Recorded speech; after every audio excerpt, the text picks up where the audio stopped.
Hello my fellow Christian fiction lovers, welcome to another video. Today I'm going to be doing a bit of a late but still happening autumn/fall reading wrap up.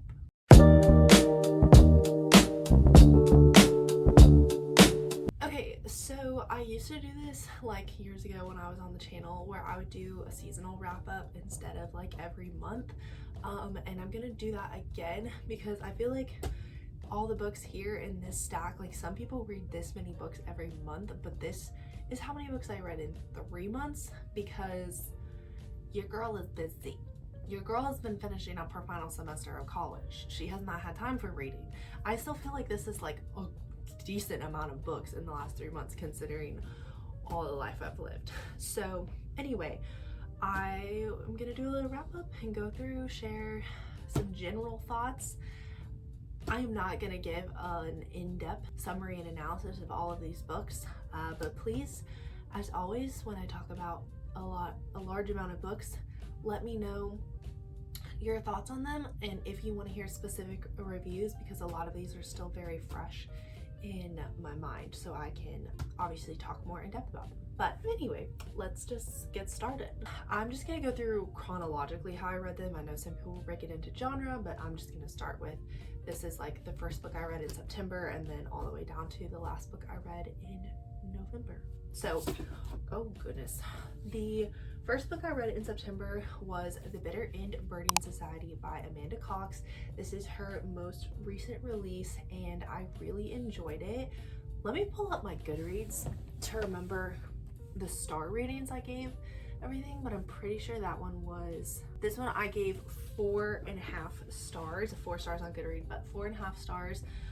I really thoroughly enjoyed this book. It had to do with a teacher. Yeah, it had to do with this teacher who experienced a traumatic event in her classroom the previous year, and she ends up going and taking care of her great aunt's house in this very like pokey town in Tennessee. And that's the one storyline, and then the other storyline is her other great aunt, someone in the family. Yeah, I think maybe it was her grandmother, someone in the family who that history has been kind of like brushed over, like no one really talks about it anymore, and she kind of uncovers a lot of this and joins this bird watching group with another lady in the town who her great aunt is like, you should stay away from her, but her great aunt is out of town. So what's her name, Anna Lee, is like, well, my great aunt isn't here to stop me, so what doesn't hurt, or what she doesn't know won't hurt her. So she joins the bird watching group and she meets all these people, and it's just this beautiful little collection of humanity and people's stories and how they come alongside one another and comfort each other. And I really enjoyed it, and I want to read everything Amanda Cox writes. I read her debut novel earlier this year, and this is her most recent release, and they were both phenomenal. And so I want to get my hands on way more of, or all of her books, yeah, that I haven't read. Okay, then I read Oliver Twist by Charles Dickens. Y'all, no. I hate to say it, I did not really enjoy this book. I told so many of my friends this when I read Oliver Twist, this book. I said, I just think Charles Dickens is like the type of reading that you're supposed to read like in school, and you're supposed to read like with other people who can like help you know how to think about it and process it, because I feel like there was so much in this book that just went over my head and I just didn't fully grasp it. I gave it 3 stars. Like, I know it's a classic and I know it's Charles Dickens, but I just didn't really enjoy it. Like, the story kind of it just didn't do it for me. So it's not like I didn't hate it, but I also like it was a drudge. It took me a while to get through it, but I found this cute little copy. I don't know what edition this is. It's a Wordsworth Editions Limited. Anyway, I found it in a little thrift shop, so it's cute. cute copy, but the story just wasn't my cup of tea. Let's just say that. All right, then I read The Peasant King by Tessa Afshar, and I gave this also 3 stars, probably more like 3.5 stars. I think part of my problem is I didn't realize that some of the characters in this book already had a whole other book, but I own that book now. I'm planning to read it soon, so this is kind of like a bit of a follow-on. It's just not marketed as such, but I did enjoy the story. It's all about this girl, Gemma, whose mother is kidnapped, and Gemma and her father and some other people in their like town. Oh, this is biblical fiction, by the way. They all go on this journey to try and find her and try and find Gemma's mother, and then Gemma's paths, like that group's paths, cross with Asher, who is basically like the disowned son of a king that the Israelites don't like. But wait, is Gemma's not an Israelite? Okay, my issues with this book were that there were 2 main issues. One, I was so confused for about halfway through the book when in the Bible this book was set.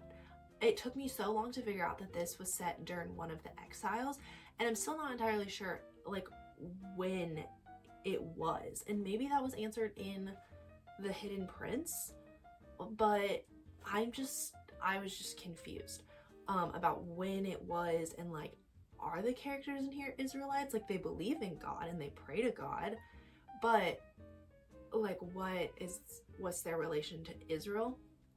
And then second, the character names were very confusing and very like unpronounceable. Gemma and Asher are like the most reasonable character names in the entire book.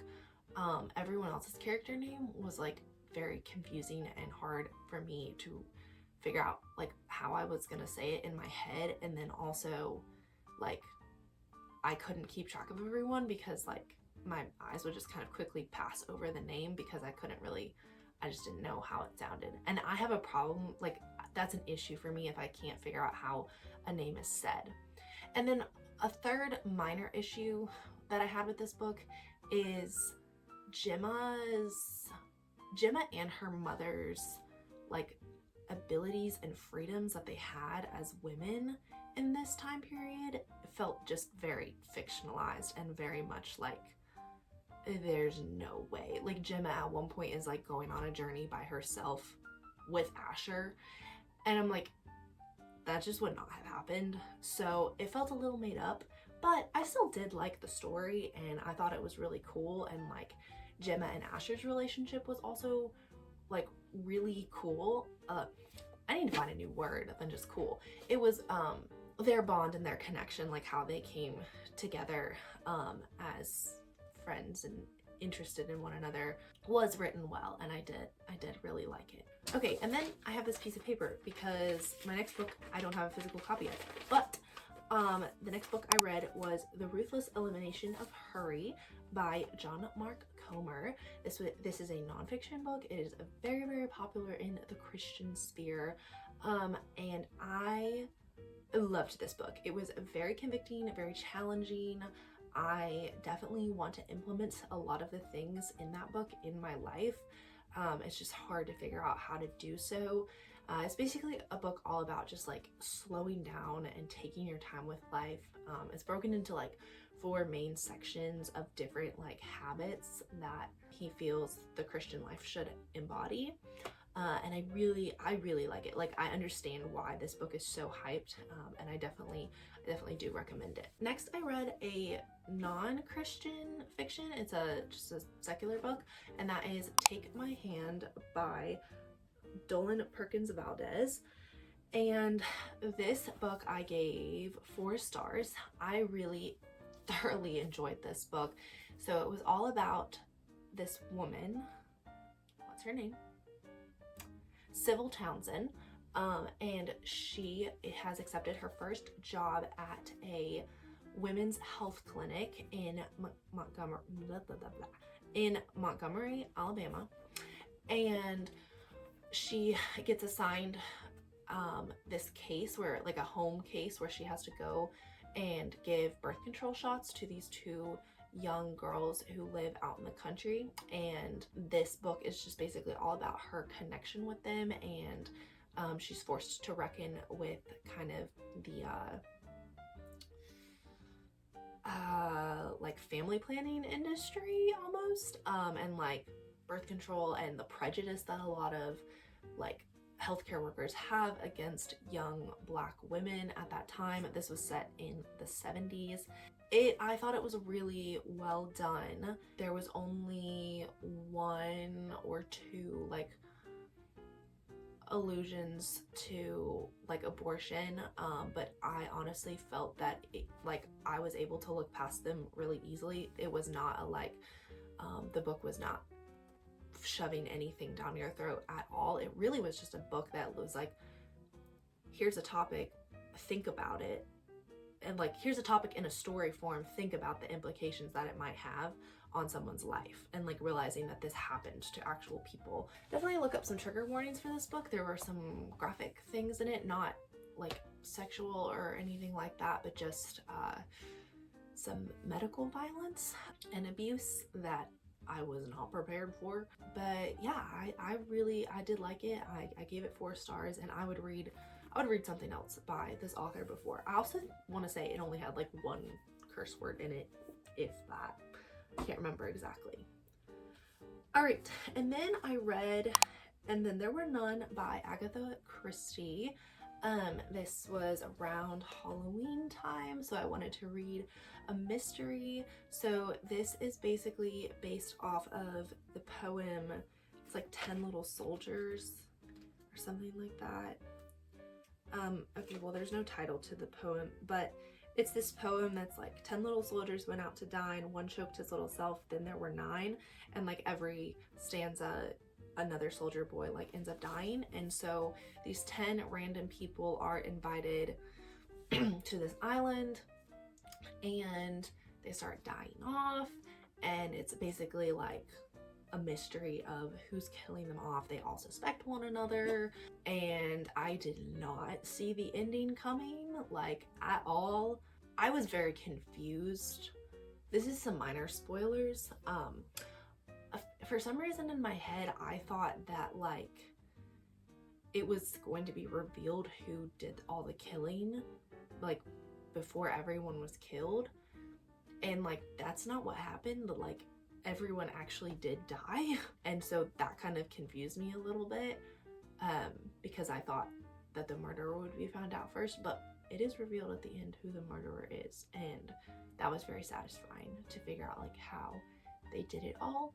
So yeah, what did I give this book? I gave this book 3 stars because it was good, but it wasn't like groundbreaking. Okay, then I read The Collector of Burned Books by Rosanna M. White.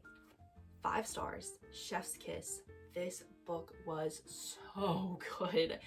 It followed a professor, Corinne Bastian, who was, this is set in Paris, 1940, like right after the Nazi invasion. So she's following this professor who is also engaged in the like resistance work in Paris, sort of, and then also follows a German soldier, German officer, Christian Bauer, and he is in charge of rounding up all of the banned books in different bookstores and libraries. And Corinne lives like right above a bookstore, or no, lives right above a library, so their paths cross a lot, and he's trying to like get books that her mother supposedly checked out, but little does he know the books have like been used for like spy purposes, or not spy, but like resistance efforts, so like she doesn't have them, and they form a little friendship that turns into something more, and we learn about their histories and the faith content in this book. Oh my gosh, I love Rosanna M. White. Like, her writing is just like chef's kiss. She, like, the historical elements, the romance, and the faith content, like all mixed together, is just some of the best I've ever read, genuinely. Like I think this is the 7th book I've read by her within the last like year and a half because I'm obsessed and I like want to read all of her books. So yeah, 5 stars. I love this book. And I also didn't realize this was her first World War II novel, and like she killed it. She literally killed it. Okay, then I read Sunrise on the Reaping by Suzanne Collins. This is the most recent Hunger Games book. It is a prequel to the main series, and I gave this 4 stars. This is Hamish's game, and he's like the mentor to Katniss and Peeta in the main series. I love the Hunger Games movies. I've also read 2 of the other books. I really wanted to read this because one of my friends is obsessed with it, and I was like, okay, I will read it. And I did really like it. Again, I gave it 4 stars. I kind of like the Hunger Games movies better than the books. Like, this book was so good. It was really good, really well written. The story like had me hooked the entire time, but I also think the movies are just like equally as well done as the books, so I cannot wait for this film to come out next year. Okay, then I read Rescued Heart by Sarah Sundin. I have a full like 20-minute long review on this book, but I gave it 2 stars. I did not like it. Go watch that review. I'm not gonna waste any time on that. Then I read The Prayer Box by Lisa Wingate. I gave this book 4 stars. I really enjoyed it. I've talked about it a lot in recent videos, so I won't go into too much depth, but just a really sweet story, and I just really enjoyed how Tandy came to learn more about the Lord. Just, yeah, realized she could have a different life. So there was that. And then I read A Memory Between Us by Sarah Sundin. This book was 5 stars. So good. Everything I said about The Collector of Burned Books applies to this book too.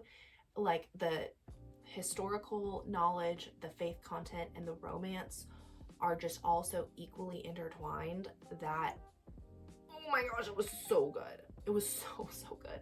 I have bought the 3rd book in this series because I need to get my hands on it yesterday. Equally as obsessed with Sarah Sundin as I am with Rosanna M. White. Her books just, oh my gosh, they're so good. They're so good.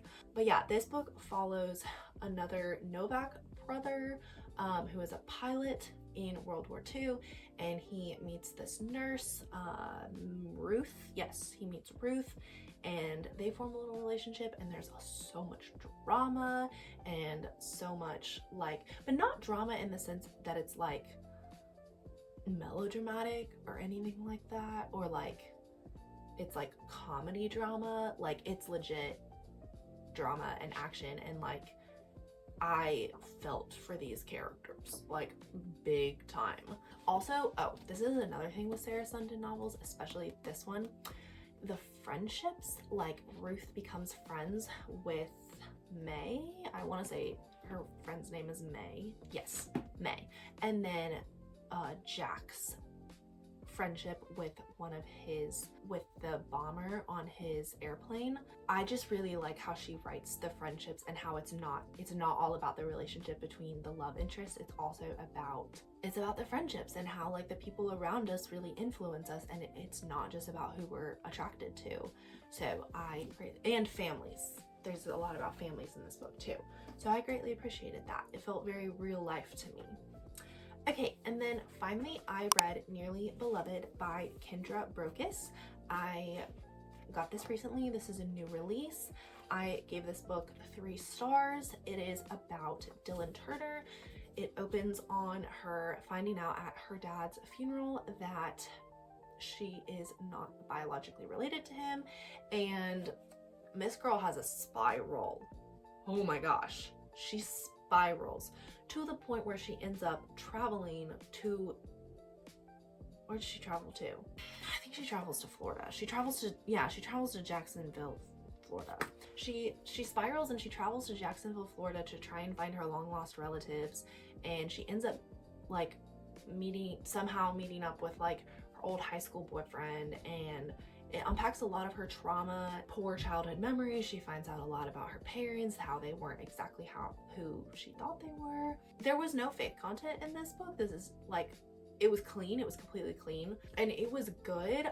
There's just not any fake content, which I was surprised by because I bought it off of Baker House Books. So I'm guessing Kendra Brockus is like a Christian author. She just maybe doesn't write Christian fiction.